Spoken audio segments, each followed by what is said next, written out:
ప్రభు అయిన యేసుక్రీస్తు నామములో చేరిమెచ్చిన మీకందరికీ ప్రేమను తెలుస్తున్నాం. దేవుని మహాకృపను బట్టి ఈ ఉదయకాలము దేవుని సన్నిధిలో చేరి ఆరాధించడానికి దేవుడు మనకు మంచి సమయాన్ని ఇచ్చాడు. ఇందును బట్టి దేవుణ్ణి స్తుతిస్తూ ఉన్నా. తిరుగా దేవుని వాక్యం కొరకై మలాకీ గ్రంథము, పాత నిబంధన గ్రంథంలో చివరిది, క్రొత్త నిబంధన గ్రంథానికి ముందుగా ఉండేది. మలాకీ గ్రంథం 785 పేజీ సంఖ్య, 3వ అధ్యాయము 786 పేజీ సంఖ్య, 2వ వచనం చదువుకుందాము.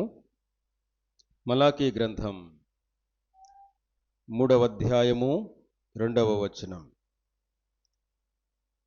అయితే ఆయన వచ్చు దినమును ఎవరు సహింపగలరు? ఆయన అగుపడగా ఎవరు ఓర్వగలరు? ఆయన కంసాలి అగ్ని వంటివాడు, చాకలి వాని సబ్బు వంటివాడు, వెండిని శోధించి నిర్మలము చేయువాడైనట్లు కూర్చునియుండును. మరలా చదువుకుందాం. అయితే ఆయన వచ్చు దినమును ఎవరు సహింపగలరు? ఆయన అగుపడగా ఎవరు ఓర్వగలరు? ఆయన కంసాలి అగ్ని వంటివాడు, చాకలివాని సబ్బు వంటివాడు, వెండిని శోధించి నిర్మూలము చేయువాడైనట్లు కూర్చుని ఉండును. చదవన లేఖన భాగము దేవుడు మనకు ఆశీర్వదించి పంచిపెట్టునుగాక. ప్రభునందు ప్రియులారా, దేవుని గూర్చిన మాటలు చాలాసార్లు మనం వింటూ వస్తూ ఉన్నాం. ఒక్కొక్కరిని దేవుడు ఎలాంటి వాడు అంటే ఒక్కొక్కరి అనుభవాల్లో నుండి ఒక్కొక్క రీతిగా చెప్తారు. దేవుడు ఎలాంటి వాడో కొన్ని విషయాలు ఈ యొక్క మధ్యాహ్న కాల సమయంలో అనుకూలత అవకాశం ఉన్నంత మేరకు మనం ధ్యానం చేద్దాము. దేవుడు ఎలాంటి వాడు? దేవుడు ఎలాంటి వాడు అంటే తీర్పు తీర్చేవాడు, ప్రేమామయుడు, న్యాయాధిపతి, ఇలాగూ చాలా కరుణామయుడు, దయామయుడు, జాలిగలవాడు, ఇలాగూ చాలా చాలా మనం చెప్పుకుంటూ ఉంటాం. కానీ దేవుని యొక్క గుణలక్షణాల్లో దేవుడు ఎలాంటి వాడో ఒక మాట మనం ఇక్కడ చూస్తున్నాం. ఏంటంటే ఆయన అక్కడేముంది? కంసాలి అగ్ని వంటి వాడు అన్నాడు. అగ్ని ఇంటిలో పొయ్యి పెట్టుకుంటే, కట్టెల పొయ్యి పెట్టుకుంటే ఆ అగ్ని వేరు, దాని యొక్క ఆ అగ్ని చేసే పని వేరు. కంసాలి దగ్గర ఉండే అగ్ని ఆ పని చేసే విధానం వేరు. మరి ఒక అగ్ని, ఇలాగూ అగ్ని ఒకటే, కానీ అది ఎక్కడ దేని విషయంలో ఎలాగో వాడబడుతుందో దాన్ని బట్టి ప్రయోజనం కూడా అలాగే ఉంటుంది. దేవుని గురించి జ్ఞాపకం చేయబడినప్పుడు దేవుని గురించి జ్ఞాపకం చేసిన మాట ఒకటి కూడా మనం చూస్తున్నాం. ఏంటంటే ఆయన కంసాలి అగ్ని వంటివాడు. 2000 సంవత్సరాలకు ముందు పుట్టిన వాళ్ళకి ఆ అగ్ని గురించి, వారు చేసే పని గురించి తెలుస్తుంది. నాకు తెలిసి ఈ రోజుల్లో 2000 తర్వాత పుట్టిన వాళ్ళకి ఇవన్నీ తెలియకపోవచ్చు కదండి. కత్తులు కావాలన్నా, కొడవళ్ళు కావాలన్నా, గుణపాలు కావాలన్నా, ఇంకేదైనా కానీ ఇనుప పనిముట్లు చేయించుకోవడానికి అక్కడ అగ్ని వాళ్ళు చేసే పని మనం చూస్తాం. కంసాలి అగ్ని వంటి వాడు. ఎంత కఠినమైన దానినైనా, ఎంత గట్టిగా ఉన్నా దాన్ని ఏం చేస్తాడు? అగ్నిలో పెట్టి ఎంతవరకు? కంసాలి అగ్ని ఏం చేస్తాడు? 10 నిమిషాలు పెట్టి తీస్తాడా బయటికి? నేను చిన్నప్పుడు చూశాను. అది స్కూల్కు పోయేటప్పుడు అట్లనే పెట్టుంటాడు, స్కూల్ నుంచి వచ్చేటప్పుడు కూడా అట్లనే పెట్టుంటాడండి. ఎందుకు? కొడవలైతే వెంటనే చాలా పలచగా ఉంటుంది కాబట్టి దాన్ని త్వరగానే బయటికి తీస్తాడు. గుణపాలు ఉంటాయి, అవి దాన్ని ఏమంటారు, ఆ పదును పోయి ఉంటుంది, గొడ్డలు ఉంటుంది, పదును పోయి ఉంటుంది. దాన్ని మరలా ఏం చేస్తాడు, అది పదును చేయడానికి, దాన్ని సుత్తితో కొట్టడానికి ఎన్నిసార్లు దాంట్లో పెడతాడు, ఎన్నిసార్లు బయటికి తీస్తాడు, ఎన్ని దెబ్బలు కొడతాడు, కొట్టి కొట్టి దాదాపుకు ఒక పూట, ఒక రోజు పడుతుంది ఒక గొడ్డలి ఒక గుణపం చేయడానికి. అంతవరకు ఆ అగ్నిలో కాలుస్తూ బయటకు తీస్తూ కొడుతూ మరలా కాలుస్తూ చేస్తాడు. అలాగూ దేవుడు మలుస్తాడు. కఠినమైన దాన్ని ఏం చేస్తాడు, కరిగిస్తాడు. ఇప్పుడు మరలా చదువుకుందాము. ఆయన కంసాలి అగ్ని వంటి వాడు. దేవునికి దూరంగా, దేవునికి బయటగా, దేవుని మాటకు అవిధేయతగా ఉండి దేవునికి దూరంగా వ్యతిరేకంగా అలాగూ జీవిస్తే నీవు నేను మలచబడలేం. నా జీవితం మార్చబడనే బడదు, నీ మనస్సు మారదు. ఎంతకాలం ప్రార్థనకు వచ్చినా, ఎంతకాలం దేవుని వాక్యం పట్టుకున్నా, ఎంతకాలం క్యాలెండర్లో వాక్యం చదువుకుని ప్రార్థన చేసుకున్నా, ఇంకా ఏదైనా చెప్పనివ్వండి గాక, ఆ అగ్నిలో నీవు నేను ఉండాలి. తేబడినంత వరకు దాని పక్కనే ఎంత కాలం పడి ఉన్నా అంతే. ఆ అగ్నిలోనికి నీవు రావాలి, ఆ అగ్నిలోనికి నీకు స్థానము ఇవ్వాలి. ఆ దేవుడు, ఏ దేవుడు? కంసాలి అగ్ని వంటి వాడైన దేవునికి నీ జీవితంలో, నా జీవితంలో స్థానమిస్తే, కొన్ని ఉన్నాయి పుట్టినప్పటి నుంచి ఈ రోజు వరకు కూడా నేను పాలన విషయంలో మారను అంటాం కదండి. బయట వాళ్ళకి చెప్పకపోయినా మన మనసులో అనుకుంటాం. 10 మంది హెచ్చరించినా, దేవుడే తన వాక్యం ద్వారా మనకు హెచ్చరించిన కొన్నిసార్లు అనుకుంటాం, ఈ విషయంలో నేను మాత్రం ఇలాగ ఉండేది, ఇలాగూ చేసేది, అలాగూ చూసేది, అలాగూ అనేది. కానీ ఈ మధ్యాహ్న కాలము దేవుడు మనందరితో మాట్లాడుతున్నమాట, ఆయన కంసాలి అగ్ని వంటి వాడు. ఏం చేయాలి? కంసాలి అయితే ఏం చేస్తాడంటే ఆయనే తీసుకొచ్చి దాంట్లో పెడతాడు. ఇప్పుడు మనం ఏం చేయాలి? మా దేవుణ్ణి మన జీవితంలోనికి ఆహ్వానిస్తే, ఆ దేవుని ఆజ్ఞను అనుసరించడానికి, ప్రభువా కంసాలి అగ్ని వంటి వాడు అని నేను జ్ఞాపకం చేయబడ్డాను, నేను విన్నాను, నాలో ఉన్న కఠినత్వాన్ని తీసివేయి, కరిగించేయి. ఎంత కాలానికి అది కరుగుతుందో నాకు తెలియదు. గొడ్డలి కానీ, గుణపం కానీ, కొడవలి కానీ ఎప్పుడైనా చూస్తే చేసే విధానము, ఒక్కసారి అట్టనే పెట్టి వెంటనే తీరండి. కొంతకాలం పెడతారు, ఒక అరగంట, గంట పెడతారు, బయటికి తీస్తారు, మళ్ళీ ఏం చేస్తారు? 4-5 సుత్తులు, 10, 20, 30 పెద్ద సుత్తులతో కొడతారు, మళ్ళీ ఏం చేస్తారు? మళ్ళీ పెడతారు. అలాగూ దేవునిలో నీవు నేను వాడబట్టానికి ఒక ప్రయోజనకరమైన సాధనముగా నీవు నేను దేవునికి ఇష్టమైన కోరినటువంటి జీవితం జీవించడానికి ఒక పూట, ఒక దినము, ఒక సంవత్సరము సరిపోదు, మన జీవితకాలం కూడా సరిపోదు. కాకపోతే దేవుడి ఆ కంసాలి అగ్ని వంటి ఆయన చేతుల్లో నీవు నేను ఉంటే, దేవుడు చాలాసార్లు ఆ సుత్తితో కొట్టినట్టుగా కొడుతూ ఉంటాడు, అగ్నిలో పెట్టినట్టుగా పెడుతూ ఉంటాడు, కరిగిస్తాడు. నీలో నాలో ఉన్న కఠినత్వాన్ని ఎంతగా అయితే గట్టితనం పోయి మెత్తదనం వస్తుందో, చెప్పిన మాట వినేట్టుగా నా హృదయం కదులుకుతుందో, అప్పటి వరకు దేవుడు ఏం చేస్తాడు? వాక్యాల ద్వారానే కొడుతూనే ఉంటాడు, పరిస్థితుల ద్వారాను కొడుతూనే ఉంటాడు, అగ్ని వంటి కొలిమి వంటి పరిస్థితిలోనికి నిన్ను నన్ను నెడుతూనే ఉంటాడు. ఇది తెలియక ఏం చేస్తాము? కష్టాల కొలిమి పాటలు పాడుకుంటాం కదండి, కష్టాల కొలిమి కదా, ఎన్ని పాటల్లో ఉంటుంది కష్టాల కొలిమి. నీ కష్టాల కొలిమిలో దేవుడిని ఉంచుతున్నా, దేవుడు ఏం చేస్తున్నాం? ఏమడుగుతున్నాం? వెంటనే పెద్దల దగ్గరికి వస్తాం, సేవకుల దగ్గరికి వస్తాము, తోటి సహోదరులతో మాట్లాడితే ఏమేమని, ఈ కష్టము నా నుండి ఏం చేయాలి? తొలగిపోవాలి, ప్రార్థన చేయండి అంటాము. దేవుడు ఏం చేశాడు? కష్టాల కొలిమిలోనికి నిన్ను నన్ను నడిపించాడు. ఎందుకు? ఆయన కంసాలి అగ్ని వంటి వాడు. నిన్ను నన్ను నీలో నాలో కరగనిది ఇంకా ఉంది, తయారు చేయబడకుండా ఉన్న కఠినత్వం ఇంకా ఉంది.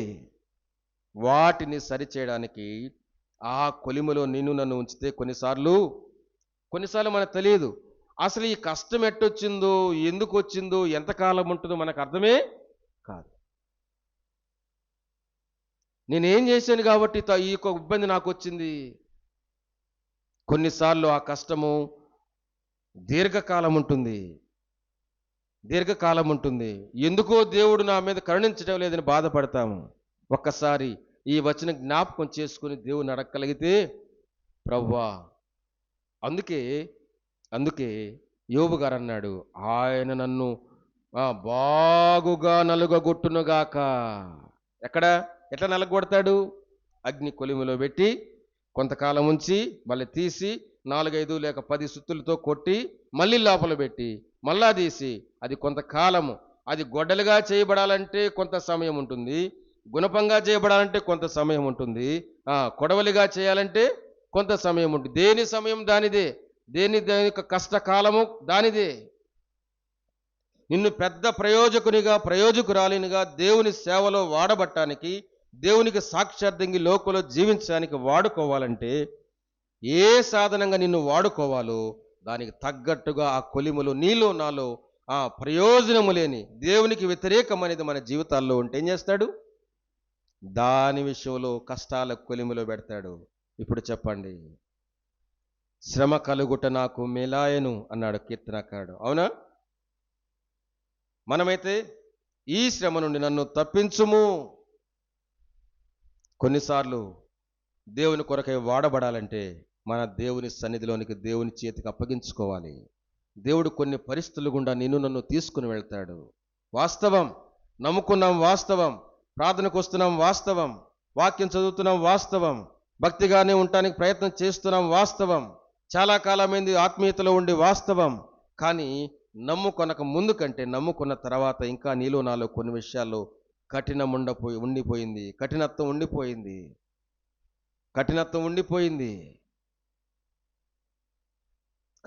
ఉండిపోయింది. కాదంటామా? మనలను మనము పరిశీలన చేసుకుంటే మంచిది. ఆయన కంసాలి అగ్ని వంటివాడు. రెండవదిగా మనం చదువుకుందాము. అక్కడేముంది? చాకలివాని సబ్బు వంటివాడు.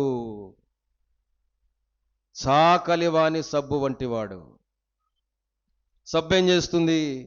రిన్ సోప్ వేసి, ఇదివరకు పాత రోజు, ఇప్పుడంటే వాషింగ్ మిషన్ వచ్చినాయి కాబట్టి గొడవే లేదు.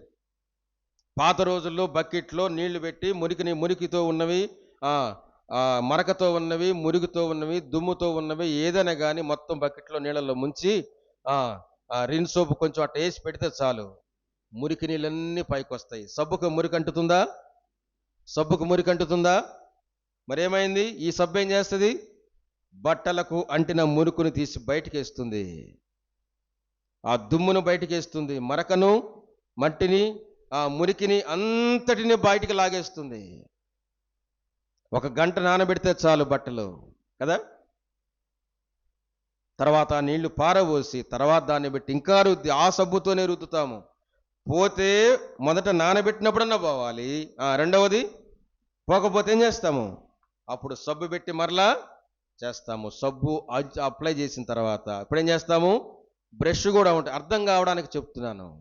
బ్రష్ కూడా ఉంటుంది. అప్పుడు బ్రష్ పెట్టి కొడితే ఆ బట్టన్న చినగాలే కానీ దుమ్ము మాత్రం ఎట్టి పరిస్థితుల్లో పోవాల్సిందే, మరక పోవాల్సిందే. అందుకే ఇక్కడ రాయబడింది, ఆయన చాకలివాని సబ్బు వంటివాడు. ఆయన ఆ నీటిలో ఏది ఉన్నా ఆ సబ్బు ఎక్కడ పడ్డా మురికి మాత్రం బయటకు వేరు చేస్తుంది. అది సబ్బు చేసే పనేంటి? మలినాన్ని, మురికిని దేని చేస్తుంది? మరకని వేరు చేస్తుంది. దేనికైతే అంటుకుందో దాని నుండి అది వేరు చేస్తుంది. అదే లక్షణం. యేసుక్రీస్తు ప్రభువును నా జీవితంలో ఆహ్వానిస్తే, అంగీకరిస్తే, అనుసరిస్తే ఏం చేస్తాడు దేవుడు? ఆయన సబ్బు వంటివాడు.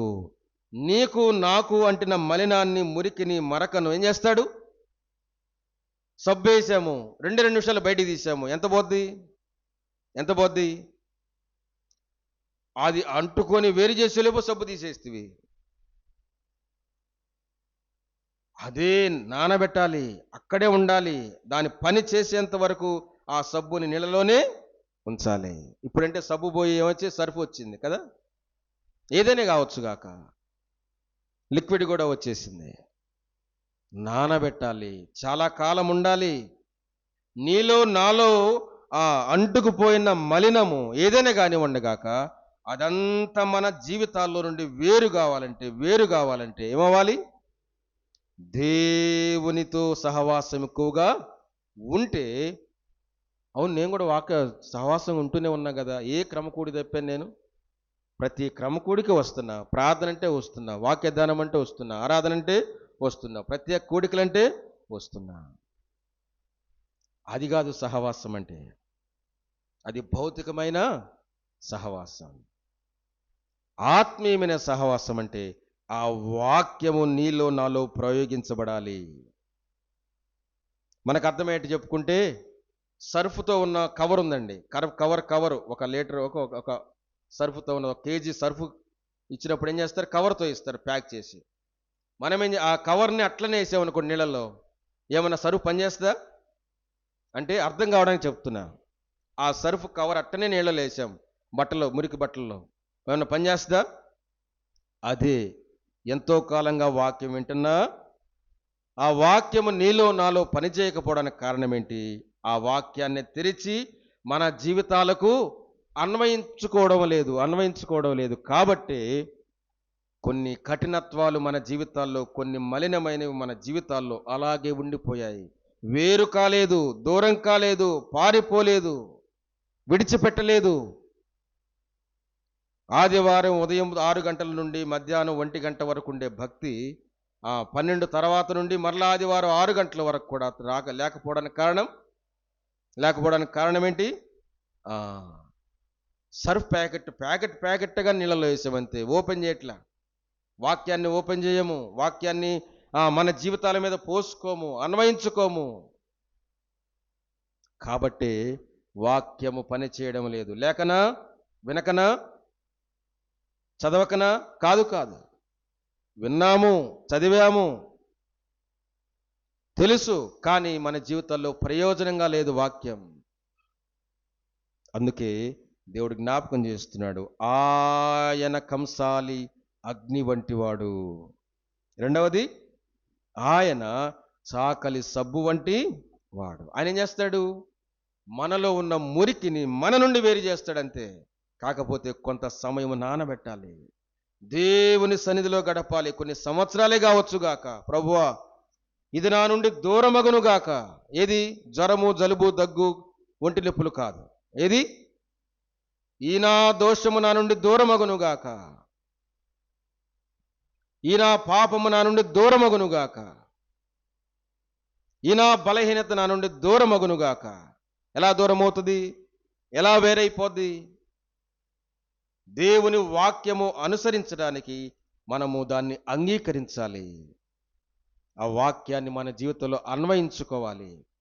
దేవుడు చూడొద్దన్నాడు, నేను చూడను, అది అన్వయించుకోవడం. యోసేపు పొతీఫర్ ఇంటిలో ఉన్నప్పుడు పారిపోయాడు. టీవీ నుండి నేను ఉండలేకపోతున్నావా? టీవీనన్నా బయటపడాయి, లేకపోతే టీవీ దగ్గర నుండి నువ్వు ఉన్న బయటికి వెళ్ళు. యోసేపు ఏం చేశాడు? ఆ ఇల్లు పొతీఫర్ భార్య ఇల్లే, ఆమె బయటికి పోదు. ఇప్పుడు చివరికి ఏం చేశాడు? తనే బయటికి వెళ్ళిపోయాడు, తనే పారిపోయాడు. ఈ మొబైల్ చూస్తే నీకు భయం పుట్టాలి, ఇష్టం కాదు. ఏం పుట్టాలి? భయం. టీవీ చూస్తే నీకు భయం పుట్టాలి. ఎందుకు? అది ఫలాంది నేను చూడకుండా ఉండలేను, ఫలాంది వినకుండా ఉండలేను కదా. అప్పుడేం చేయాలి? అదన్నా దూరం అవ్వాలి, లేక దానికి మనమన్నా దూరం కావాలి. రెండు. అది బయట వేయము, మనము బయటికి పోము. ఎట్లా వస్తుంది? ఇదే అన్వయించుకోవడం. పారిపో, తిమోతికి రాస్తూ పౌలు గారు చెప్పాడు, సహోదరుడా, నీ యవనేచ్ఛలను నువ్వు పారిపో, దేవునికి వ్యతిరేకమైన దాని నుండి నువ్వు పారిపో, తొలగిపో, దూరంగా వెళ్ళిపో. అందుకే ఇక్కడ మనం చూస్తున్నాము, ఆయన కంసాలి అగ్ని వంటివాడు. రెండవది, ఆయన చాకలివాని సబ్బు వంటివాడు. మన జీవితాల్లో దేవుణ్ణి ఎంతగా అన్వయించుకుంటే మన జీవితాలు అంతగా కడగబడతాయి, పరిశుద్ధంగా మార్చబడతాయి, మన జీవితాలు మార్చబడతాయి. అప్పుడప్పుడు అనిపిస్తూ ఉంటుంది, ఏందబ్బా నేను ఇంకా ఎట్టినే ఉన్నాను, నమ్ముకోక ముందు ఎట్టినే ఉంటుంది, నమ్ముకున్న తర్వాత ఎట్టినే ఉంటుంది. కాకపోతే సమయం మారింది, స్థలాలు మారాయి అంతే. ఇదివరకు ప్రార్థన లేదు, ఇప్పుడు ప్రార్థనకు పోయొస్తున్నాను, అంతకంటే ఏం తేడా లేదు. నోరు మారలేదు, చూపు మారలేదు, ఏది తీరు మారలేదు. మనలను పరిశీలన చేసుకోవాలి. కొన్ని సబ్బులు తెస్తాం, రోడ్ల మీద బళ్ళల్లో అమ్ముతుంటారు, 2 రూపాయలకే సబ్బు అంటారు, తెచ్చి పెడతాం, చీపు కదా అని. అది శుద్ధ ముద్ద అయిపోయింది, కానీ బట్టల్లోంచి మురికి బయటికి రాదు. అప్పుడేం చేస్తాము? ఆలోచన చేసుకుంటాం, ఇదేదో సబ్బు తేడాగా ఉంది, ఏదైనా కానీ కొనాల్సింది రిన్నే, సర్ఫ్ ఎక్సెల్ కొంటేనే మేలు, ఆ శుద్ధ ముద్దలు తెచ్చి పెడితే ఏం కాల, శుద్ధ ముద్ద కరక్కండి అట్టనే ముద్ద అయిపోయింది, కానీ మురికి బయటికి రాలేదు. ఎట్లా తెలిసింది? పరిశీలన చేసుకున్న తర్వాత సరి చేసుకుంటే మంచిది. 2 రూపాయలు పెట్టుకున్నాం కదా అని మళ్ళీ ఇంకో సబ్బు అట్నే వేస్తావా? మార్చేస్తాము. పోయినా పోనీగాక ఆ 2 రూపాయల సబ్బులు 10 కొంటే 20 రూపాయలు పోతే పోయింది గాక, 20 రూపాయలతో పెట్టి ఒక్క సబ్బే కొని మేలు. నా జీవితంలో ఉన్న మలినం పోవడానికి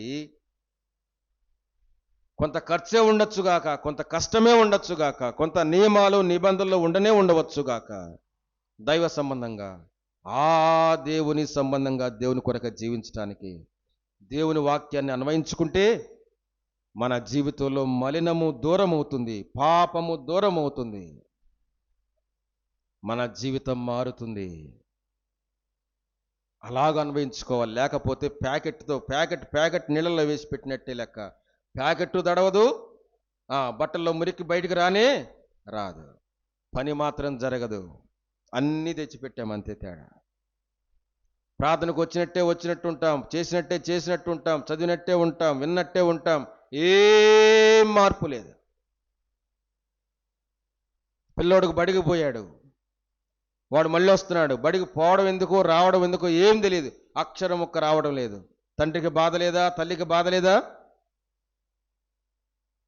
కన్న తండ్రి నీ కొరకు నా కొరకు ప్రాణం పెట్టి సిలువలో నా పాపముల విషయంలో ప్రాయశ్చిత్తముగా మరణించిన దేవుడు, నీ కొరకై నా కొరకు రక్షణ సిద్ధం చేసిన దేవుడు, తన స్వరక్తము చేత నిన్ను నన్ను కన్న దేవుడు, తన సొంత బిడ్డలుగా నిన్ను నన్ను చేర్చుకున్న దేవుడు ఎంత బాధపడతాడు? నమ్ముకున్నానంటివి, ఒప్పుకున్నానంటివి, ప్రభువా నన్ను క్షమించమని, నా పాపాలు క్షమించమని అడిగితివి, ఇక నుండి నా జీవితం నీవే ప్రభువుగా ఉండమని వేడుకొంటివి, ప్రార్థనకు వస్తాం ప్రారంభిస్తేవి, మార్పు లేకపోయా, సాక్ష్యం లేకపోయా, నీకు నీవే చెప్పుకోలేకపోతున్నావు, నాకు నేనే చెప్పుకోలేకపోతున్నా. చాలాసార్లు అవును నేను మారాను అని చెప్పడానికి నీకు నోరే రావట్లేదు, నాకు నోరే రావట్లేదు, పక్కన వాళ్ళకి నోరు రావట్లేదు. అవును, ప్రార్థనకు రాకముందు వాళ్ళు ఇలాగున్నారు, ప్రార్థనకు వచ్చిన తర్వాత వాళ్ళు మారారు, ఆత్మీయంగా మారారు, మనసు మారింది, ప్రవర్తన మారింది, తీరు మారింది అని బయట వాళ్ళు చెప్పట్లేదు, మనము కూడా చెప్పుకోలేని పరిస్థితి. ఎవరన్నా అంటే దబాయింపు చేస్తే ఏమి లాభం? పిల్లవాడు స్కూల్కి వెళ్ళి ఏం చదవకుండా మళ్ళీ అలాగే వస్తే ఎంత బాధపడతామో. ఫీజు కడితిమి, మరి తండ్రి బాధపడా? ప్రాణం పెట్టిన దేవుడు అండి, ప్రాణం పెట్టిన దేవుడు బాధపడ్డా? నీ విషయంలో, బిడ్డల విషయంలో తల్లిదండ్రులు ఎంతగా బాధపడుతున్నారో, కన్నీరు కారుస్తున్నారో, మన విషయంలో దేవుడు అలాగూ కన్నీరు కార్చకుండునుగాక. ఆ సబ్బు వాక్యమే, ఆ అగ్ని వాక్యమే. ఆయన కంసాలి అగ్ని వంటివాడు. రెండవది, ఆయన చాకలివాని సబ్బు వంటివాడు. మూడవ చదువుదాం, చూడండి, మూడవ చదువుదాము. వెండిని శోధించి, 3వ వచనం, వెండిని శోధించి నిర్మలము చేయువాడైనట్లు. వెండిని శోధించి నిర్మలము చేయువాడు. వెండిని శోధించి నిర్మలం ఎలా చేస్తాడు? అది కూడా అగ్నే కదా, బంగారానేనే అంతే. అందుకే యోబు అన్నాడు, ఆయన తన అగ్నిలో నన్ను వేసినప్పుడు, పుటం వేస్తే నేను శుద్ధ సువర్ణంగా మారతాను. అది వెండైనా బంగారమైన ఏదైనా కానీ గాక, ఇంకా శుద్ధంగా మారతాను. ఈ అగ్ని ఇంకా తీవ్రమైంది. ఒక అగ్నేమో, కంసాలి యొక్క అగ్నేమో పనిముట్టుగా నిన్ను నన్ను తీర్చిదిద్దుతుంది. ఈ అగ్ని ఆభరణంగా నిన్ను నన్ను తీర్చిదిద్దుతుంది, అలంకారంగా ఉంచుతుంది. ఒక పని చేయడానికి పనిముట్టుగా ఒక అగ్ని ఉపయోగపడితే, ఈ అగ్ని మెడలో ఎక్కడ వేసుకుంటాం? చేతులకు కదా, వేళ్లకు, మెడలో, తల మీద చూసుకొని మురిసిపోతాడు దేవుడు నిన్ను నన్ను అలంకారంగా చేసుకొని. ఎప్పుడు? శుద్ధ సువర్ణంగా మార్చబడిన తర్వాత నిన్ను నన్ను చూసుకొని మురిసిపోతాడు. అలాగుండాలి మన జీవితాలు. అందుకే ఇక్కడ వ్రాయబడింది, వెండిని శోధించి నిర్మూలము చేయనట్లుగా.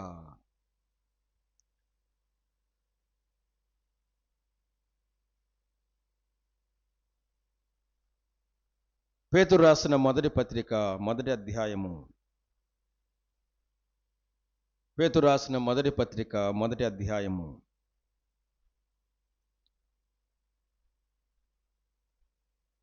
6వ వచనం నుండి చదువుకుందాం. 6వ వచనం నుండి ఏముంది అక్కడ? ఇందువలన మీరు మిక్కిలి ఆనందించుచున్నారు గాని అవసరమును బట్టి నానా విధములైన శోధనల చేత ప్రస్తుతమున కొంచెము కాలము మీకు దుఃఖము కలుగుచున్నది. నశించిపోవు సువర్ణము ఏముంది? అగ్ని పరీక్ష వలన శుద్ధపరచబడుచున్నది గదా, దాని కంటే అమూల్యమైన మన విశ్వాసము ఈ శోధనల చేత పరీక్షకు నిలిచినదై, మన విశ్వాసము యేసుక్రీస్తు ప్రత్యక్షమైనప్పుడు మనకు మెప్పును, మహిమయు, ఘనతయు కలుగుటకు కారణమగును. ఈ అగ్ని ఏంటి? మనకు మెప్పు తెచ్చేది, మనకు ఘనత తెచ్చేది కదా, మనకు మహిమను తెచ్చేది, మనల్ని గొప్పవాళ్ళగా నిలబెట్టేది. ఒక అలంకారంగా దేవుడు నిన్ను నన్ను అలంకరిస్తాడు. మన దేవుడు అగ్ని, కంసాలి అగ్ని వంటివాడు, చాకలివాని సబ్బు వంటివాడు. వెండిని శోధించి నిర్మలము చేయు అగ్ని, బంగారమును శుద్ధ సువర్ణముగా మార్చెట్టుగా అగ్ని వంటి శోధనల చేత నిన్ను నన్ను ఏం చేస్తాడు? అగ్ని కొలిములో పుటము వేస్తాడు. ఇదంతా ఎందుకు చేస్తాడు? ఎలా చేస్తాడు? ఏం జరిగించి చేస్తాడు? భూమిని కలుగునుగా కంటే కలిగింది, ఆకాశము కలుగునుగా కంటే కలిగింది, సృష్టిని కలుగునుగా కంటే కలిగాయి, సృష్టము అన్ని జీవరాశులని కలుగునుగా కంటే కలిగాయి. కానీ నిన్ను మాత్రం, నన్ను మాత్రము మానవుని తన స్వహస్తాలతో నిర్మించాడు, రూపించాడు. తన రూపాన్ని మానవునికి ఇచ్చాడు, కానీ దేనికి ఇవ్వలేదు. తన రూపాన్ని మానవునికి ఇచ్చాడు, కానీ దేనికి ఇవ్వలేదు. అంతగా నిన్ను నన్ను ప్రేమించాడు. మన రూపం ఎవరికి వస్తుంది? మన బిడ్డలకే వస్తుంది కదా. పుట్టిన తర్వాత తాత పోలికో, అమ్మమ్మ పోలికో, నానమ్మ పోలికో, అమ్మ పోలికో, నాన్న పోలికో, మామ పోలికో, రక్త సంబంధికుల పోలికని మనం చెప్తాం.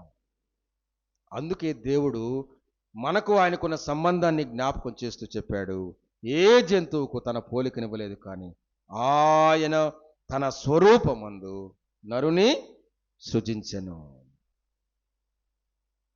అందుకోసం దేవుడు ఎంత గొప్ప కార్యం జరిగించాడు. అందుకే ఆయన చాకలివాని సబ్బు వంటివాడు. ద్వితీయోపదేశకాండం 4వ అధ్యాయము ద్వితీయోపదేశకాండం 4వ అధ్యాయము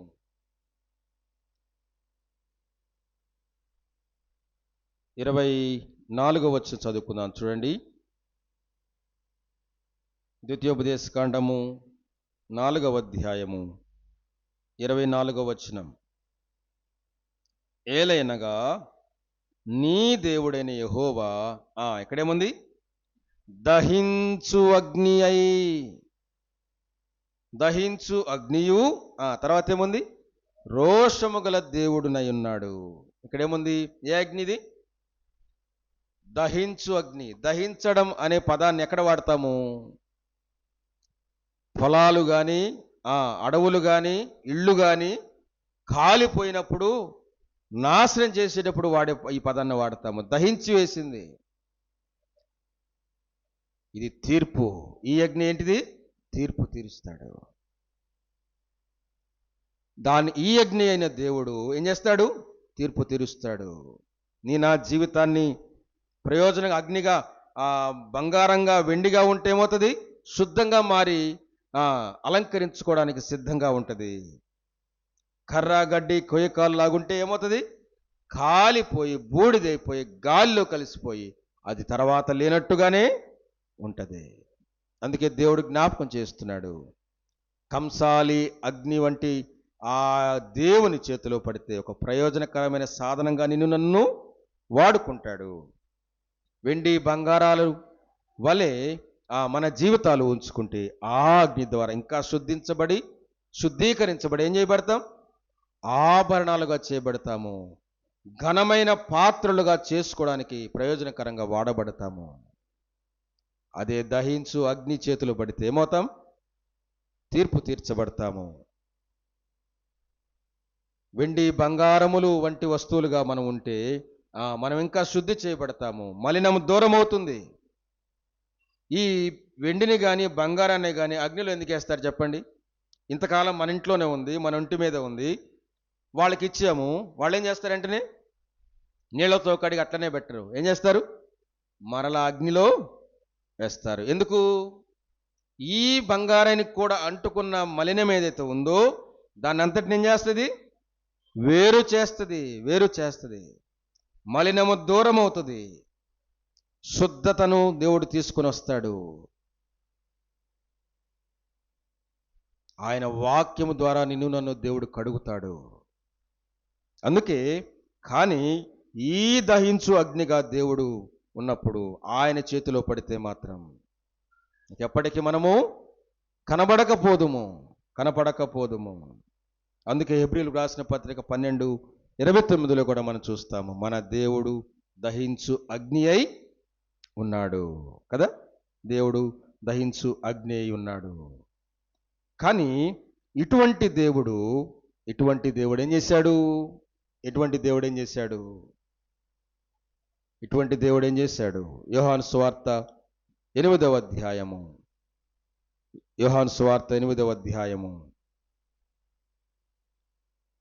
46వ వచనం చదువుకుందాము.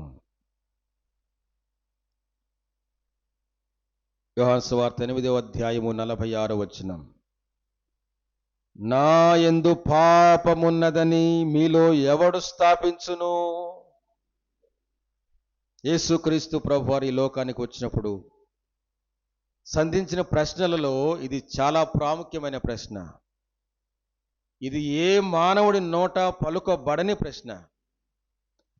ఎవరు ధైర్యంగా చెప్పలేరు అన్న దానిలో విలువ నిజము లేదు. ఇది యేసుక్రీస్తు ప్రభువారు మాత్రమే అనగలిగిన ప్రశ్న. ఏంటిది? నాయందు పాపమున్నదని మీలో ఎవడు స్థాపిస్తాడు? నిరూపించగలరా అన్నాడు. ఆయనలో పాపము లేదు, ఆయన నీతిమంతుడని అనేక మంది సాక్ష్యం ఇచ్చారు. ఈయనందు ఏ నేరము లేదు, ఏ తప్పిదము లేదు అన్నవారు ఉన్నారు, అధికారులు ఉన్నారు. అయినను ఆ దేవుడు కొరింథీయులకు రాసిన 2వ పత్రికలో 5వ అధ్యాయంలో, కొరింథీయులకు రాసిన 2వ పత్రిక 5వ అధ్యాయము 21వ వచనం చదువుకుందాము. కొరింథీయులకు రాసిన 2వ పత్రిక 5వ అధ్యాయము 21వ వచనం. ఎందుకనగా మనమాయన యందు దేవుని నీతి అగునట్లు, ఇప్పుడేముంది అక్కడ చదువుదాం చూడండి, ఏముంది? పాపమెరుగని ఆయనను మన కోసము పాపముగా చేయబడెను. మొదట చెప్పాడు, నాలో పాపమున్నదని మీరెవరు స్థాపించగలరు? పాపము లేని దేవుడు యేసుక్రీస్తు ప్రభు నామములో ఏం చేయబడ్డాడు? ఇప్పుడు పాపముగా చేయబడ్డాడు. పాపముగా చేయబడ్డాడు. ఈ సబ్బు ఎలాగ ఉపయోగపడింది? సబ్బుగా ఎలాగో పనిచేశాడు, అగ్నిగా ఎలాగో పనిచేశాడు, మలినాన్ని ఎలాగో తీసివేశాడు. పాపమనే మలినాన్ని ఎలాగో తీసేశాడు? ఈ లోకములో ఉన్న బట్టకు ఒంటికి అంటిన మట్టి మలినాన్ని తీసివేయడానికి ఎన్నో సబ్బులున్నాయి. కానీ ఈ ఆత్మీయ జీవితానికి అంటుకున్న పాపం అనే మలినం తీసుకువేయడానికి ఈ లోకములో ఉన్న ఏ సబ్బు పనికిరానే రాదు. ఈ లోకంలో ఉన్న ఏ అగ్ని చేత కాల్చిన మనిషి కాలి బూడిదవుతాడే తప్ప ఆత్మకు అంటిన మలినము పోనే పోదు. అందుకే ఆయన ఏమయ్యాడు? ఆయన చాకలి వాని సబ్బులాగా అయ్యాడు. దేని విషయంలో? బట్టల విషయంలో, ఒంటి విషయంలో కాదు. దేని విషయంలో? మన పాపముల విషయములో ఆయనే పాపముగా చేయబడ్డాడు. ఆలోచించుకోనండి.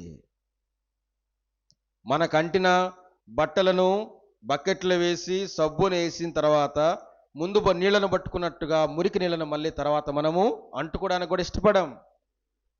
త్వరగా దాన్ని బయటకు పారేస్తాం. కానీ దేవుడు ఆ మురికితో నిండిన మానవుని హృదయాలను కడగడానికి సబ్బుగా వచ్చాడు.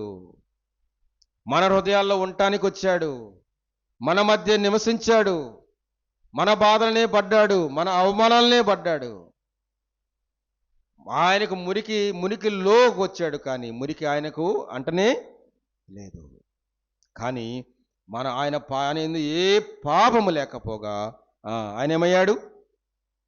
మనము దేవుని నీతి అవ్వడానికి పాపమెరుగని ఆయనను మన కోసము పాపముగా దేవుడు చేశాడు. అందుకోసం ఆయనే మన కోసం పాపముగా చేయబడ్డాడు. చేసి ఏమయ్యాడు? యోహాను రాసిన మొదటి పత్రిక 1వ అధ్యాయము 9వ వచనం చదువుకుందాం.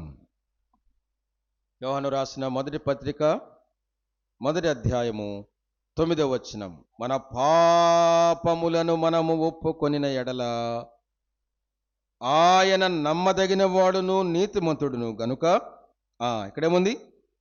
ఆయన మన పాపములను క్షమించి సమస్త దుర్నీతి నుండి మనల్ని ఏం చేస్తాడు?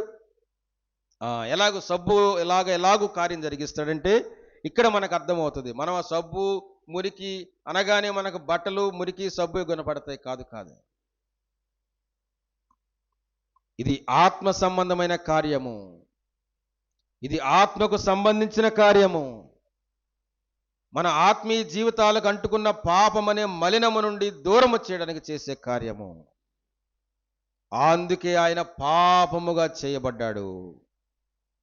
ఇక్కడ మనం చూస్తున్నాం ఏంటంటే 9వ వచనంలో ఆయన మన పాపములను క్షమించి సమస్త దుర్నీతి నుండి మనలను పవిత్రులనుగా చేస్తాడు. అంటే పాపమే లేనట్టుగా చేస్తాడంతే. ఇంతకుముందు ఉన్నది ఇక కనబడదు. ఇంతకుముందు వచ్చిన దుర్వాసన ఇక రాదు. ఇంతకుముందు ఉన్న అభ్యంతరం ఇక ఎప్పటికీ వినబడదు. అది సాక్ష్యం. బట్టలు ఉతక్క ముందు, ఉతికిన తర్వాత మార్పు మనం చూస్తాము. మరి దేవుడు నీలో నాలో కార్యము జరిగించిన తర్వాత, జరిగించక మునుపు, జరిగించబడిన తర్వాత మార్పు కనబడాలా లేదా చెప్పండి? మార్పు అనేకుల నోట వినబడాలా లేదా చెప్పండి? మరలా వాడుకొనుటకు అర్హమైన పాత్రగా దేవుని చేతిలో ఉండాలా లేదా చెప్పండి? మురికి గుడ్డలనేమో దూరంగా పారేస్తాము, ఉతికిన గుడ్డనేమో ఒంటి మీద వేసుకుంటాం. అదే తేడా. పాపముతో నిండిన జీవితంతో ఉంటే దేవుడు నిన్ను నన్ను వాడుకోడు, దూరంగానే ఉంచుతాడు. కడుగబడిన జీవితంతో నీవు నేను పవిత్రంగా ఉంటే దేవుడు ఏం చేస్తాడు? తన మీద వేసుకుంటాడు, తన నామమును నీకు ఇస్తాడు, తనను వాడుకుంటాడు. నీకు నాకు ఘనతనిస్తాడు, విలువనిస్తాడు, మహిమనిస్తాడు. అందుకే చెప్తున్నాడు, ఆయన మన పాపములను క్షమించి. ఒక మాట మనం చూస్తే దేనైనా క్షమించవచ్చు, కానీ పాపాన్ని క్షమించడం అంటే సులువు కాదు. అందుకే యేసుక్రీస్తు ప్రభువారు చెప్పాడు సువార్తల్లో, పాపములకు క్షమించుటకు నాకు అధికారము కలదు అన్నాడు. వాస్తవం. ఎందుకంటే మన తోటి బంధువులే, మన తోబుట్టువులే, మన రక్త సంబంధికులే, మనతో పనిచేసేవారే, మన ఇరుగు పొరుగు వారే సాక్ష్యం మనల్ని క్షమించగలరా లేదా అనేది. మనలో కలిగిన బలహీనతను చూసి దూరమైన వారు చాలా మంది ఉన్నారు. వాస్తవం కాదా? ఏదో నోరు జారి ఒక మాట అన్నందుకు మనల్ని బట్టి వాళ్ళు దూరం అయ్యారు, మనం అన్నదాన్ని బట్టి వారిని మనం దూరం చేసుకున్నాం. వాస్తవం కాదా? మళ్ళా ఎందుకు దగ్గరికి కాలేకపోయాము? వారన్నా క్షమించకపోయి ఉండాలి, లేకపోతే వారు చేసిన దాన్ని మనమన్నా క్షమించకపోయి ఉండాలి. ఇది లోక క్షమాపణ విషయం. కానీ దేవుడు ఇప్పుడు చెప్పండి, ఆయన మన పాపములను క్షమిస్తాడు. ఈ లోకములో ఎవరు నిన్ను నన్ను హక్కున చేర్చుకోకపోయినా, ఎన్ని తప్పులున్నా, ఎన్ని బలహీనతలున్నా, ఎన్ని వ్యతిరేకమైన జీవితం నీలో నాలో ఉన్నా, మనుషులకు కనబడింది ఒకటి రెండే, దేవునికి కనబడేది ఆయన కంటికి కనబడని సృష్టం ఏదీ లేదు అన్నాడు దేవుడు.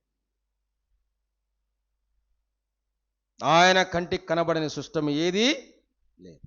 ఆయన హృదయాంతర్యములను ఎరిగిన దేవుడు, నీ నా ఆలోచనలు ఎరిగిన దేవుడు. నీవు నేను పుట్టకముందే నీ నా ఆలోచనలను ఆయనకు తెలిసే ఉన్నవి. 139వ కీర్తనలో మనం చూస్తాము. అటువంటి దేవుడు అన్నీ తెలిసి కూడా ఏం చేస్తాడు? క్షమిస్తాడు. ఇప్పుడు చెప్పండి, ఈ లోకములో ఒక మనిషిని నేను దగ్గరగా తీసుకొని ఆ మనిషితో నేను సహవాసం చేయాలంటే ఎవరితో చేయాలి? మొట్టమొదట చేయవలసిన వ్యక్తి ఎవరు చెప్పండి? యేసుక్రీస్తు ప్రభు అనే దేవుడు. ఆయన ఏం చేస్తాడు? నేను పాపములు క్షమించుటకు సిద్ధ మనస్సు గలవాడు. నువ్వు క్షమాపణ అడిగిన తోడనే క్షమించుటకు సిద్ధ మనస్సు గలవాడు. ఈ లోకంలో నేను ఈ విషయంలో మాట జోరు జారానంటే అనసినంత అనేసి ఇప్పుడు వచ్చి నేను అన్నాను తప్పైపోయింది అంటే నేను ఊరుకుంటానా అంటాము. మనమన్నా అంటాం, అవతల వాళ్ళన్నా అంటారు కదండి. క్షమించకపోక అవమానం, దూరం పెరుగుతుంది, కక్ష పెరుగుతుంది, క్రోధం పెరుగుతుంది. కానీ దేవుడైతే పాపములో పట్టబడిన స్త్రీని దగ్గరికి వచ్చి తీసుకుని వచ్చి రాళ్ళేస్తాం, చెప్పండి, తీర్పు చెప్పండి అంటే దేవుడు అన్నాడు, మీలో పాపం చేయని వాడు మొదట రాయేయమంటే వాళ్ళందరూ వెళ్ళిపోయారు. అప్పుడు ఏమన్నాడు? అమ్మా, ఎవరు నీకు శిక్ష విధించలేదా? నేను కూడా నీకు శిక్ష విధించను అంటే ఏమన్నాడు? ఇక నువ్వు పాపము చేయకము అని ఏం చేశాడు? క్షమించాడు. లోకమంతా చంపేస్తానికి సిద్ధంగా ఉంది. రక్షించిన వాడెవరు? యేసుక్రీస్తు ప్రభు. నిన్ను నన్ను అంగీకరించేవాడు ఒక్కడే. ఎన్ని లోపాలున్నా, ఎన్ని బలహీనతలున్నా, ఎంత లోపమున్నా, ఎంత వ్యతిరేకత ఉన్నా, ఎంత పాపమున్నా, నిన్ను నన్ను స్వీకరించి క్షమించడానికి సిద్ధంగా ఉన్నవాడు యేసుక్రీస్తు ప్రభు. మరి ఆయన దగ్గరికి వస్తావా? ఆలోచించేయండి. ఈ లోకంలో నీకు ఇష్టమైన వాళ్ళు ఎంతోమంది ఉండొచ్చు. నీ బలహీనతలు చెప్పండి, మరుక్షణం నీ నుండి దూరం అయిపోతారు. నీలో ఉన్న పాపం వారి మీద ప్రయోగించండి, ఇక నిన్నెన్నటికీ క్షమించని నీ జీవితంలో, వారి జీవితంలో. కానీ దేవుడు ఏం చేస్తాడు? ఆ పాపములు మరి ఎన్నటికి నేను జ్ఞాపకము చేసుకునను. తూర్పుకు పడమరకు ఎంత దూరమో అంత దూరంగా నేను పారవేస్తానన్నాడు దేవుడు. చెప్పండి, మరి ఈ దగ్గరికి రావడానికి మొహమాటం ఎందుకు? వాయిదా ఎందుకు? నిన్ను క్షమించగలిగిన వాడు దేవుడు ఒక్కడే. ఎన్నటెన్నటికి నీకు నీ మీద నేరారోపణ చేయకుండా వాడు కూడా దేవుడు ఒక్కడే. ఆ రోజు ఇట్లాంటి పాపం చేస్తేనే నేను క్షమించాను, నీకు దిక్కు లేకపోతే నేనే ఉన్నానని దేవుడు ఎప్పుడు ఆడిపోసుకోడు. ప్రేమ తక్కువ చేర్చుకుంటాడు. నిన్ను విలువైన దానిగా మారుస్తాడు, శుద్ధ సువర్ణంగా మారుస్తాడు, పాపము నుండి నిన్ను నన్ను వేరు చేస్తాడు. అందుకే సబ్బుగా ఉన్నానని చెప్పాడు. నేను చాకలి వాని, సబ్బు వంటి వాని. దేనికి దేనికి మురికి గుడ్డ నిన్ను త్రోసివేయను. మురికి గుడ్డకు అంటిన మురికిని తీసివేస్తాను. మరలా ఉతికిన చొక్కాను ఎలాగ వేసుకుంటామో అలాగూ నిన్ను నన్ను బాగు చేసి వాడుకుంటాడు దేవుడు. బాగు చేసి వాడుకుంటాడు. మన దేవుడు ఎలాంటి వాడు? మనం నమ్ముకున్న దేవుడు ఎలాంటి వాడు? ఆ దేవుని గురించి ఆలోచన చేస్తే ఆయన మన పాపములకు క్షమాపణ, మన పాపములకు క్షమాపణ. ఇది యోహాను రాసిన మొదటి పత్రిక 2వ అధ్యాయము 2వ వచనం చదువుదాం చూడండి. మన యోహాను రాసిన మొదటి పత్రిక 2వ అధ్యాయము 2వ వచనం ఏముంది అక్కడ? ఆయనే మన పాపములకు ఏమై ఉన్నాడు? శాంతికరమై ఉన్నాడు. శాంతికరమై ఉన్నాడు. ఎన్నో తప్పులు చేశాం. అయ్యయ్యో నిద్రలేదు, నేను ఎందుకు అన్నానో నాకే తెలియదు. ఆ సమయంలో అన్నాని మాట అనేసాను. అవతల వాళ్ళు క్షమించరు. మనలో మనశ్శాంతి ఉండదు, నిద్ర పట్టదు. ఫలాని తప్పు చేయరాని చేశానన్న నేరము నా మీద మోపబడింది. క్షమించేవారు లేరు, మనశ్శాంతి లేదు. కానీ దేవుడు, ఎవరు నీకు శిక్ష నిన్ను రక్షించలేదా? ఎవరు నీకు శిక్ష విధించలేదా? శిక్షించడానికి వచ్చారు కదా, వాళ్ళైతే శిక్షించడానికి వచ్చారు. కానీ నేనైతే నిన్ను శిక్షించను. కానీ ఏమి అన్నాడు? ఇక నువ్వు పాపము చేయకము. క్షమించాడా లేదా?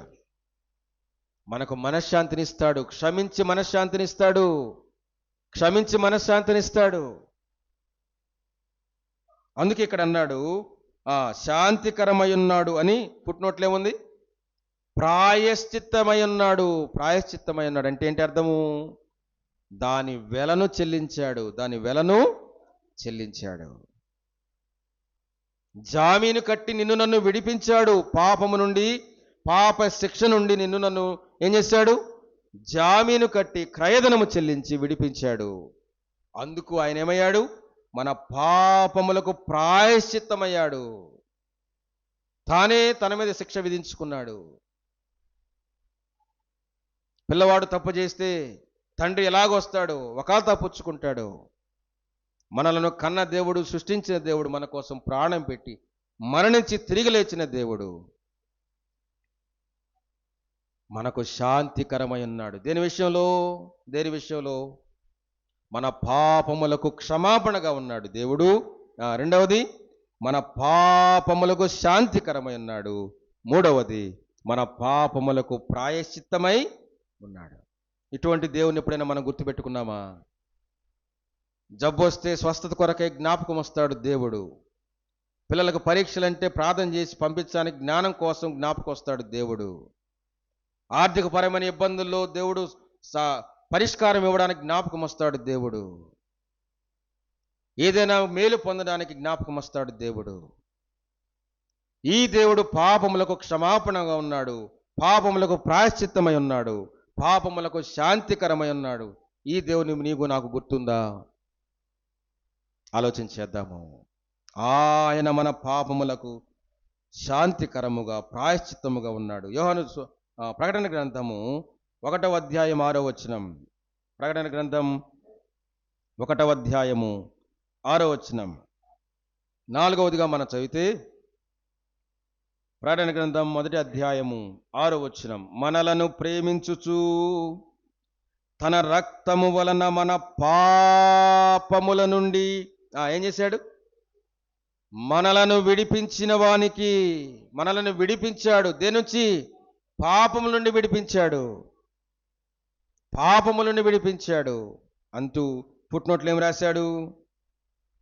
రాశారు? కడిగిన వానికి. పాత్ర కంటిన మురిగిపోవడానికి ఏదైనా లిక్విడో ఇంకేటి ఏదైనా వాడతాము. ఒంటికి అంటిన మురికిపోవడానికి సబ్బు లాంటిది వాడతాము. ఈ లోకంలో ఇంకా దేనికైనా కానీ అంటిన మురికిని పోవడానికి దేనైనా వాడతాము. కానీ పాపములకు అంటిన మురికి, పాపములను కడగడానికి దేన్ని వాడాలి? అందుకే చెప్పాడు, ఆయన తన స్వరక్తము చేత, శిలువ రక్తము చేత సంధి చేసే. ఆయన మన పాపములను కడిగాడు కదండి. మన పాపముల నుండి విడిపించాడు, కడిగాడు. ఈయన వంటివాడు ఈ లోకములు నీకు నాకు ఎవ్వరు కనబడరు. కడిగివేస్తాడు దేన్ని? కడిగివేస్తాడు దేన్ని? నీ నా పాపములను కడిగివేస్తాడు. ఇటువంటి వాడు ఈ లోకంలో నీకు ఎవరు లేరు. అన్నానమనరు, ఎవరు కూడా అనరు కూడా. దేనైనా కడిగేస్తామంటారు, కానీ పాపములను కడిగేస్తామని ఎవరు అని చెప్పలేరు. ఎందుకు? పాపములకు కడగడానికి, పాపముల నుండి విడిపించడానికి, పాపములకు ప్రాయశ్చిత్తం చేయడానికి, పాపములను క్షమించడానికి ఏది వాడినా, ఎంత వెచ్చించినా, ఎంత డబ్బు పెట్టినా, ఎంత పేరు బలగము, మంది మార్బలము, ఆయుష్, ఆరోగ్యము, ఆస్తి, అంతస్తు ఏది ఇచ్చినా పాపం పోదు. ఏది ఇస్తే పోతుంది? యేసు రక్తము ప్రతి పాపము నుండి మనల్ని పవిత్రులుగా చేస్తుంది. ఎందుకు ఈ రక్తము? ఇది పరిశుద్ధమైన రక్తము. విచిత్రం ఏంటంటే, ఈ వాక్యం ధ్యానం చేస్తూ ఉంటే నాకు ఆలోచన ఏంటంటే, ఏదైనా ఆపరేషన్కో, యాక్సిడెంట్ అయ్యో, లేకపోతే ఆపరేషన్కి వెళ్ళో హాస్పిటల్లో ఉన్నాము. మనది ఏ పాజిటివో, బి పాజిటివో, నెగిటివో, ఇంకోటి ఏదో ఉంది గ్రూపు. ఎవరైనా కానీ ముందు సొంత బంధువులను కట్టుకున్న వారినో కన్నవారినో అడుగుతారు, మీ బ్లడ్ గ్రూప్ ఏంటి, మీ బ్లడ్ గ్రూప్ ఏంటంటే, ఇది మా నాన్నదే అంటాం, అది మా నాన్నదే అంటాం, లేకపోతే మా అబ్బాయిదే అంటాం. ఆ గ్రూపు అయితేనే రక్తం ఇస్తారు. కొన్ని ఎవరికైనా ఇచ్చే రక్త గ్రూపులు ఉంటాయి, అవన్నీ ఇస్తారు. కానీ నీ పాపము నుండి నిన్ను, నా పాపము నుండి నన్ను కడగడానికి నీకున్న రక్తము ఉపయోగపడదు, నాకున్న రక్తము ఉపయోగపడదు. ఇది ఒంటికే. ఏ రక్తము? నీలో నాలో ప్రవహించే రక్తం యొక్క గ్రూపు ఈ ఒంటిలో ఉన్నంత దానికి మాత్రమే ఉపయోగపడుతుంది. ఆత్మీయ జీవితానికి అంటుకున్న మురికిని, అపవిత్రతని కడిగి వేయడానికి నీ రక్తము, నా రక్తం ఉపయోగపడదు. ఎంత విచారం! మరి ఎవరిస్తారు? ఎవరిది ఉపయోగపడదు. అందుకే ఆయన యేసు రక్తము ప్రతి పాపం నుండి నిన్ను నన్ను విడుదలుగా, పవిత్రులుగా చేస్తుంది. అందుకే చెప్పాడు బైబిల్. చర్చి గోడల మీద అందుకే ఈ వాక్యాన్ని ఎక్కువగా రాస్తారు. ఎందుకో అలా చదువుకుని వెళ్ళిపోతూ ఉంటాం. ఈ రక్తము అమూల్యమైంది, శ్రేష్టమైంది. ఆ రక్తము ద్వారా ఆయన మనల్ని పవిత్రులుగా చేశాడు. అందుకు ఆయన ఏమయ్యాడు? మనకు ప్రాయశ్చిత్తమై ఉన్నాడు. మనల్ని క్షమించగలడానికి ఎందుకు శక్తిమంతుడు? ఎవరు క్షమించనిది మనకెందుకు క్షమించగలడు? ఎవరికి శాంతికరముగా లేనివాడు మనకు మాత్రమే, నమ్ముకున్న వారికి శాంతికరముగా ఎందుకు ఉంటాడు? ప్రాయశ్చిత్తముగా మనకు ఎలాగయ్యాడు అంటే, ఆయన పరిశుద్ధ రక్తాన్ని మన కొరకు కార్చాడు సిలువలో. దేన్ని బట్టి? నీ వలన నా వలన దేవునికి ప్రయోజనమని కాదు, నిన్ను నన్ను కాపాడడానికి. అందుకే చెప్పాడు ఇది రక్షణ అన్నాడు. ఇది రక్షణ అన్నాడంటే అపాయములో నుండి నిన్ను తప్పించబడతాం కాబట్టి ఇది రక్షణ అంటాము. అందుకే తీర్మానం చేసుకున్న రక్షణ తీర్మానము అంటాము. ఎవరైనా అడిగినా ఏమంటాము? రక్షించబడ్డావా అంటాము. రక్షించబడటం అంటే ఏంటి అర్థం? పాపముల నుండి విడుదల పొందడం, పాపముల నుండి కడుగబడటం, పాపముల నుండి ప్రాయశ్చిత్తం పొందడం, పాపముల నుండి క్షమాపణ పొందడం. అందుకే ఆయన ఏం చేశాడు? హెబ్రీయులకు రాసిన పత్రిక 1వ అధ్యాయం, హెబ్రీయులకు రాసిన పత్రిక 1వ అధ్యాయము 3-4 వచనాలు కలిసి ఉన్న చదువుదాం చూడండి. ఆయన దేవుని మహిమ యొక్క తేజస్సును, ఆయన తత్వం యొక్క మూర్తిమంతమునయుండి తన మహత్తు గల మాట చేత సమస్తమును నిర్వహించుచు పాపముల విషయములో ఏమయ్యాడు? శుద్ధీకరణము తానే చేశాడు. తన రక్తాన్ని చిందించాడు కాబట్టి అలాగూ శుద్ధి చేశాడు నిన్ను నన్ను. ఇప్పుడు చెప్పండి, నీకంటే ఎక్కువగా ప్రేమించేవారు నిన్ను నువ్వు ప్రేమించకపోయినా, నన్ను నేను ప్రేమించకపోయినా, దానికంటే ఎక్కువగా దేవుడు నిన్ను నన్ను ప్రేమించాడు. కొన్నిసార్లు మన మీద మనకే అసహ్యం వస్తుంది. చిచి, ఇట్లాంటి పని నేనెట్ట చేశాను, చిచి ఇట్లాంటి మాట నేనెట్లా అన్నాను, చిచి ఇట్లాంటి దాన్ని నేను ఎలాగ చూశాను అని అనుకుని కొన్నిసార్లు ఎవరికి చెప్పుకోకపోయినా మన మీద మనమే నిందించుకుంటాం, అసహించుకుంటాం. కానీ దేవుడు నిన్ను నన్ను ప్రేమించి ప్రాణం పెట్టి శుద్ధీకరణ తానే చేశాడు. శుద్ధీకరణ తానే చేశాడు. ఎలాగూ యోహాను సువార్త 1వ అధ్యాయం 29వ వచనంలో ఈ లోకానికి ఇలాగూ పరిచయం చేయబడ్డాడు. ఏమన్నాడు? మరునాడు యోహాను యేసు తన యొద్దకు రాగా చూచి ఏమన్నాడు? ఇదిగో లోక పాపమును మోసుకొని పోవు దేవుని గొర్రె పిల్ల. అందరి పాపములను తీసుకొని మోసుకొని పోతాడు. నీ నా పాపములన్నిటికీ శిక్షగా తానే పొందుతాడు, తానే మోస్తాడు. ఇదిగో దొరికాడు. పాపముల నుండి విడుదల ఎలా పొందాలి, పాపముల నుండి ఎలా కడగబడాలి, పాపముల నుండి ఎలాగో క్షమించబడాలి, పాపముల నుండి ఎలాగో ప్రాయశ్చిత్తం పొందాలి, ఈ లోకములు ఎక్కడ వెతికినా కనపడలేదు. కాబట్టి పాపము మరణమును కనగా మరణము అందరినీ కబళించి వేసింది. ఈరోజు కనబడిన వాడు రేపు కనబడటం లేదు, నిన్న కనబడిన వాడు ఈరోజు కనబడటం లేదు. మరణము అందరినీ ఏలింది. కానీ ఒక మార్గం దొరికింది. ఆయన ఏంటి? ఇదిగో లోక పాపముని మోసుకొని పోవు దేవుని గొర్రె పిల్ల. ఆయనే తన సిలువలో మన పాపములన్నిటిని మోసుకొని వెళ్ళాడు. వెళ్ళేం చేశాడు? యెషయా గ్రంథం 53వ అధ్యాయము. యెషయా గ్రంథం 53వ అధ్యాయము 12వ వచనం చదువుకుందాము. లేక 11వ వచనం చదువుదాం. చూడండి. అతడు, యెషయా గ్రంథం 53:11లో, అతడు తనకు కలిగిన వేదనను చూచి తృప్తి పొందును, నీతిమంతుడైన నా సేవకుడు ఏం చేస్తాడు? జనుల దోషములను లేక పాపమును భరించి తనకున్న అనుభవ జ్ఞానము చేత అనేకులను నిర్దోషులనుగా చేయను. ఇలాగూ దోషంగా నేను నిరూపించబడిన వాడికి నిర్దోషిగా చేస్తాడు. చేసి ఇప్పుడు 12 చదువుకుందాము. 12 కావున గొప్పవారితో నేను అతనికి పాలు పంచిపెట్టెదను, గనులతో కలిసి అతడు కొల్ల సొమ్మును విభాగించుకును. ఏలయనగా మరణము నొందినట్లు అతడు తన ప్రాణమును ధార పోసెను. అతిక్రమము చేయువారిలో ఎంచబడిన వాడైన, పాపముగా లేని పాపము ఎరుగని వాడు, పాపముగా చేయబడి అతిక్రమము చేయువారిలో ఒకడిగా ఎంచబడ్డాడు. ఇప్పుడేమో చూడండి. ఇప్పుడు అనేకుల పాపమును భరించుచు, ఇందాక మోసుకొని పోవచ్చు, పాపములను పాప భారమును మోసుకొని పోవు దేవుని గొర్రె పిల్లగా సిలువలో మోసుకుంటూ వెళ్ళాడు. సిలువలో 2 చేతుల్లో మేకులు, కాళ్ళలో మేకులు కదా, తల మీద ముళ్ళ కిరీటము, పక్కలో బల్లెపోటు, తొడా దెబ్బలు, ఉమ్మివేతలు, పిడిగుద్దులు గుద్దించుకున్నాడు. తన రక్తాన్నంతా కారుస్తూ ఇప్పుడు ఏం చేశాడు? అనేకుల పాపమును భరిస్తూనే ఉన్నాడు. ఒకటిది కాదు. ఈ దోషం ఎవరిది? ఈ పాపం ఎవరిది? ఈ శిక్ష ఎవరిది? ఈ స్థానం ఎవరిది? నీది, నాదే. నీవు పుట్టక ముందే, నేను పుట్టక ముందే దేవుడు నీ కొరకు, నా కొరకు మన పాపములను మోసుకొని వెళ్ళాడు.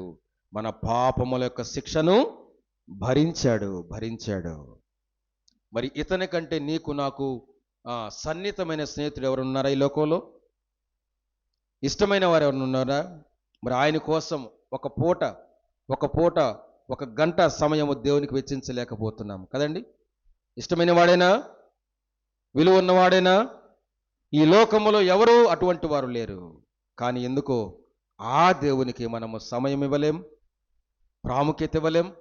ఆయన మాటను మనము అనుసరించలేకపోతున్నాము. మనకిష్టమైంది ఏదో ఉంది, దాన్నే చూస్తున్నాం. మనకిష్టమైంది ఏదో ఉంది, దాన్నే అంటున్నాం. మనకిష్టమైంది ఏదో ఉంది, దాన్నే వింటున్నాం. మనకిష్టమైంది ఏదో ఉంది, దానికోసమే ఉంటున్నాము. కానీ దేవుడు మాత్రం కొన్ని విషయాల్లో స్థానము లేకుండా పోయింది. ఆలోచన చేయండి. అందుకే చెప్పాడు యోహాను రాసిన మొదటి పత్రిక 1వ అధ్యాయము, యోహాను రాసిన మొదటి పత్రిక 2వ అధ్యాయము 1వ వచనం చదువుకొని మనం ముగించుకుందాం. చూడండి. యోహాను రాసిన మొదటి పత్రిక 2వ అధ్యాయము 1వ వచనం. నా చిన్న పిల్లలారా, మీరు పాపము చేయకుండుటకై ఈ సంగతులను మీకు రాయుచున్నాను. ఇంతవరకు ఏం విన్నాము? పాపముల విషయంలో శుద్ధీకరణ తానే చేయడానికి మన పాపములనే కడిగాడా, మన పాప శిక్షనే భరించాడా, మన పాపములనే మోసుకున్నాడా, మన కోసము పాపముగానే చేయబడ్డాడా, ఆ పాపం వల్ల వచ్చు జీత మరణాన్ని, మన మరణాన్ని ఆయనే పొందాడా? అన్ని పొందింది దేనికోసం? పాపములకు క్షమాపణగా ఎందుకయ్యాడు? పాపములకు ప్రాయశ్చిత్తంగా ఎందుకయ్యాడు? పాపములకు శాంతికరముగా ఎందుకయ్యాడు? పాపముల నుండి విడుదలగా ఎందుకయ్యాడు? పాపముల నుండి మనల్ని కడగడానికి ఎందుకు కడిగాడు? పాపముల నుండి మనల్ని శుద్ధీకరణ ఎందుకు చేశాడు? ఇక మరలా పాపము ఏం చేయడానికి? చేయకుండడానికి. అదే కదా ఇక్కడ రాయబడింది. నా చిన్న పిల్లలారా, మీరు పాపము చేయకుండు నిమిత్తము. ఇప్పుడేం చేయాలి? ఈ సంగతులు మీకు రాయచున్నాను. ఎవడైనను పాపము చేసిన ఎడల నీతిమంతుడైన యేసుక్రీస్తు అను ఉత్తరవాది లేక ఆదరణకర్త తండ్రి యొద్ద మనకున్నాడు. ఆయనే మన పాపములకు శాంతికరమై ఉన్నాడు. మన పాపములకు మాత్రమే కాదు, సర్వలోకములో ఉన్న ప్రతి మనిషికి శాంతికరమై ఉన్నాడు. ఇప్పుడు ఆయన ఏం చేయాలి? మనం ఆయన ఆజ్ఞలను గైకొనాలంతే. ఆయన ఆజ్ఞలను గైకొనాలి. కాబట్టి మన పాపమును క్షమించేవాడు ఈ లోకములు ఎవరు లేరు. ఒకసారి చూస్తే నిన్ను నువ్వే క్షమించవు, నన్ను నేనే క్షమించుకోలేని పరిస్థితులు, కొన్ని తప్పులు చేసినవి చూస్తే, కొన్ని మాటలు అన్న తర్వాత మనమే క్షమించుకోలేని పరిస్థితిలో ఉంటాం. కానీ ఎవరు క్షమిస్తారు? దేవుడు క్షమిస్తాడు. మనమే అంగీకరించుకోలేకము, కానీ దేవుడే అంగీకరిస్తాడు. మనలను మనమే చేర్చుకోలేము, స్వీకరించలేము, కానీ దేవుడే చేర్చుకుంటాడు, స్వీకరిస్తాడు. ఎవరు చెల్లించలేని పాప క్రయధనము ఆయన మన కొరకే తన ప్రాణముని క్రయధనముగా చెల్లించిన దేవుడు. మరణించాడు, తిరిగి లేచాడు, పరలోకానికి వెళ్ళాడు, మరలా తిరిగి రాబోతున్నాడు. వెళుతూ చెప్పాడు, ఈ సువార్త మీరు సర్వలోకానికి వెళ్ళి తెలియపరచండి, చాటించండి. నమ్మినవాడు రక్షించబడును, నమ్మని వానికి శిక్ష విధించబడును. అది సువార్త. నమ్మినవాడు ఏం చేయాలి? యోహాను సువార్త మొదటి యోహాను పత్రికలో రాయబడిన మాట విశ్వాసులకే. యేసు రక్తము ప్రతి పాపము నుండి మనలను పవిత్రులనుగా చేయను. ఎవరికి రాశారు ఇది? విశ్వాసులకే. ఒకసారి తీర్మానం చేసిన తర్వాత ఇక ఏం చేసినా చెల్లుద్దని కాదు. అందుకే చెప్పాడు, ఇకను పాపము చేయకుండా నిమిత్తము మీకు ఇవి రాయిస్తున్నాను. ఇంతకా బలహీనతలు ఉన్నావేమో నాకు తెలియదు, ఇంకా కొన్ని బలహీనతలు మనలో ఉన్నాయేమో నాకు తెలియదు. మనకంటూ కొన్ని బలహీనతలు ఉంటే మనం ఏం చేయాలి? ఇదిగో మనకు ఆదరణకర్త ఉన్నాడు. కొంతమంది ఏమో చిచ్చి నేను ఇట్లాగైపోయినంటే నేను వెనకబడిపోయి ప్రార్థన మానేస్తారు, వాక్యం మానేస్తారు, దేవుని సన్నిధిని, సహవాసాన్ని, భక్తిని, విశ్వాసాన్ని, ఆత్మీయతను మానేసి నీరసించిపోయి నిరాశతో ఉంటారు. మరికొంతమంది నాకేం కాలేదు కాబట్టి అన్ని చెల్లుబాటు అవుతాయి అనుకొని అలాగే కొనసాగుతూ ఉంటారు. రెండూ ప్రమాదమే. దేవుడు జ్ఞాపకం చేస్తున్నాడు, ఇకను మీరు పాపము చేయకుండుటకై మీకు ఈ సంగతులు రాయిస్తున్నాను. ఏంటంటే, ఎవడైనా పాపము చేసిన ఎడల, పాపములో ఉంటే నీతిమంతుడైన యేసుక్రీస్తు అనే ఉత్తరవాది ఆదరణకర్త నీకు నాకున్నాడు. నీ కొరకే ప్రాణం పెట్టి ప్రాయశ్చిత్తం జరిగించిన దేవుడున్నాడు. నిన్ను నన్ను సరిచేస్తాడు. ఎలాగూ? కంసాలి అగ్ని వంటి వాడుగా ఉండి ఆ అగ్ని కొలిమిలో, కష్టాల కొలిమిలో, ఇబ్బందులని కొలిమిలో పెడతాడు. కొంతసేపు పెడతాడు, మళ్ళీ తీస్తాడు, మళ్ళీ కొడతాడు, సుత్తో కొడతాడు, మళ్ళీ పెడతాడు. నిన్ను నన్ను పెద్ద పనిముట్టుగా వాడుకో అంటే పెద్ద కష్టం వేసి పెడతాడు. దేనికోసము? అది నష్టపరచడానికి కాదు, నాశనం చేయడానికి కాదు. రాబో దినాల్లో నీవు నేను ఈ లోకములో దేవునికి సాక్షిగా బ్రతకడానికి వాడుకుంటాడు. అలాగే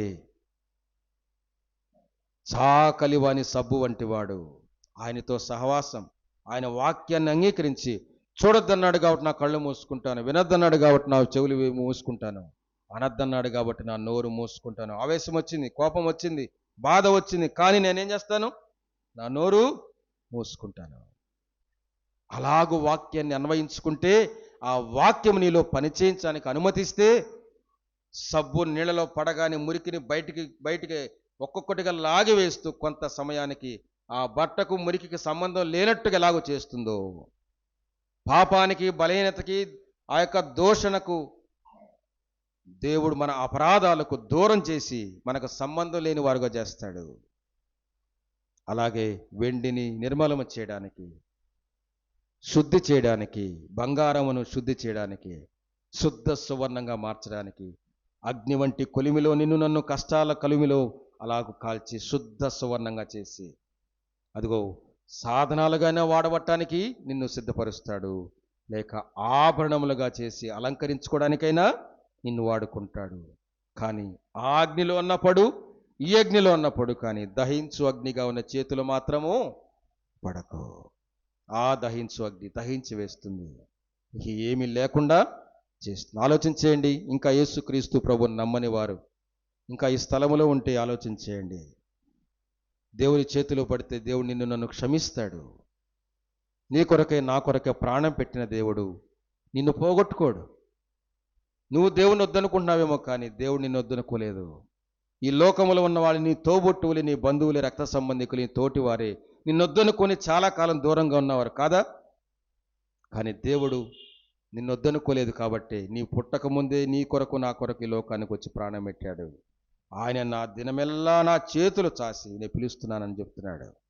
ఆయన వద్దకు వస్తే ప్రభువా నేను పాపి, నన్ను క్షమించమంటే ఆ క్షణమని నేను క్షమిస్తాడు. తన బిడ్డగా చేసుకుంటాడు, తన శక్తిని ఇస్తాడు, బలపరుస్తాడు, పరిశుద్ధంగా జీవించడానికి సహాయం చేస్తాడు.